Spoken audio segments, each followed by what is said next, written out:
Wipe Thinset squeeze out immediately after setting a tile to prevent bonding in the joints and to preserve an even grout line. When Thinset oozes into the grout joint, squeeze it with a firm but controlled motion using a margin trowel or a grout float held at a shallow angle to the joint.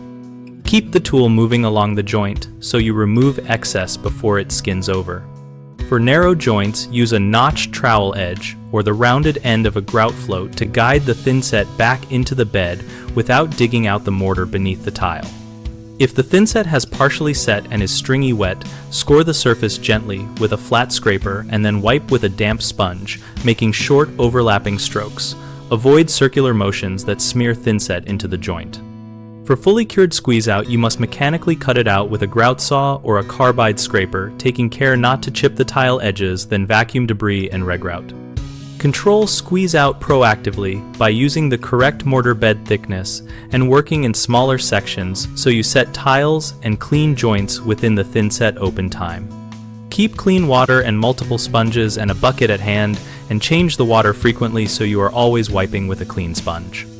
Common mistakes are waiting too long, so Thinset skins over and becomes much harder to remove, which makes cleaning more labor-intensive and increases the chance of weak grout adhesion, so remove squeeze-out as you go. Another issue is using too much mortar or overbeating the tile into the bed, which forces extra Thinset into the joints and creates uneven tile height.